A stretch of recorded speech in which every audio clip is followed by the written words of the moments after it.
প্রেমে পড়ার মতো এত আনন্দদায়ক কিছু কি আছে পৃথিবীতে? আমি এখনো একটা মেয়েকে অসম্ভব ভালোবাসি, অসম্ভব। কে সে? এটা বলা ঠিক হবে না, ওর ক্ষতি হবে।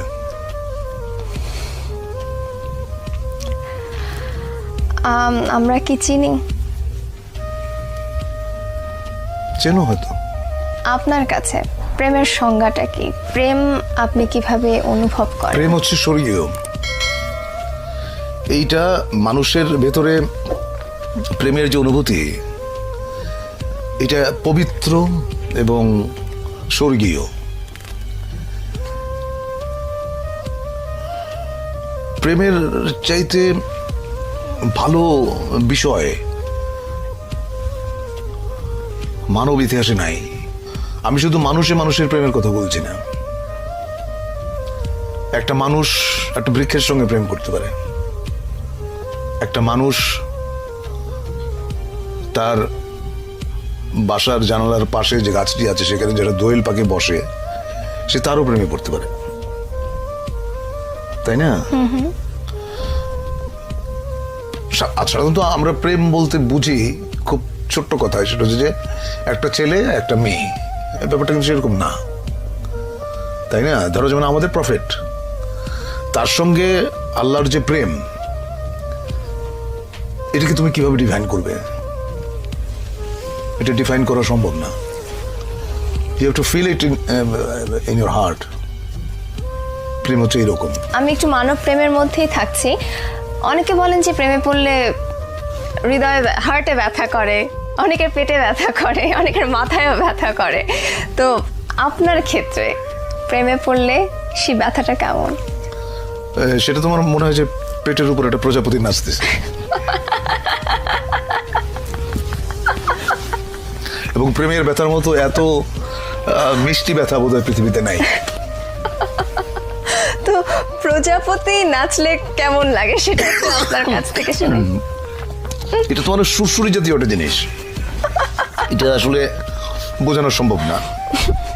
তুমি হয়তো কাউকে ভালোবাসো বা কারো প্রেমে পড়েছো, তুমি তোমারটা তোমার মতো করে বুঝবে, আমি আমারটা আমার মতো করে বুঝবো। আচ্ছা, আপনার ওই যে ক্যামেরাম্যান যে আছে এখানে, কি নাম তোমার? হ্যাঁ, ছোটন। ছোটন। ছোটন ওর প্রেমের অনুভূতি কি এটা ও বুঝবে, ওটা তো আমি বুঝবো না। আমি যখন বালক ছিলাম তখন প্রেম বলতে যেটা বুঝতাম, পরিণত বয়সে এসে আমি দেখলাম প্রেম আসলে অন্যরকম। পার্থক্যটা কি? পার্থক্যটা অনেক অনেক অনেক। আমি তো ধরো যেমন প্রথম প্রেমের যে অনুভূতি, সেটা হচ্ছে যে বই পড়ে, শরৎচন্দ্র বা বঙ্কিমচন্দ্র পড়ে প্রেম সম্পর্কে একটা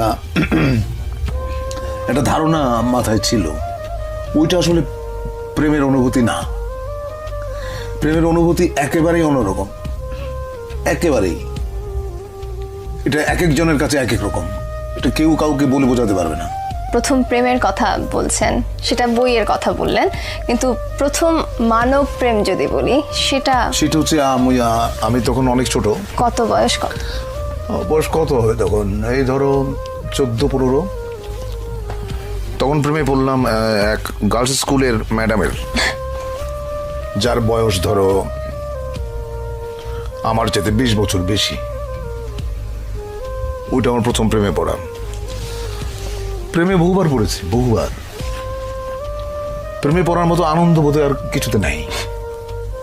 কিন্তু একটা জিনিস মাথায় থাকতে হবে, সেটা হচ্ছে যে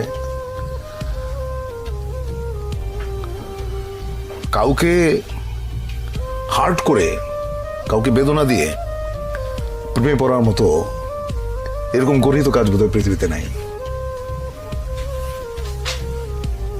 তুমি যখন কাউকে ভালোবাসবে, এক বুক সমুদ্র নিয়ে ভালোবাসতে হবে তোমাকে, এক বুক সমুদ্র নিয়ে। তা না হলে সে প্রেমের কোনো অর্থ নাই।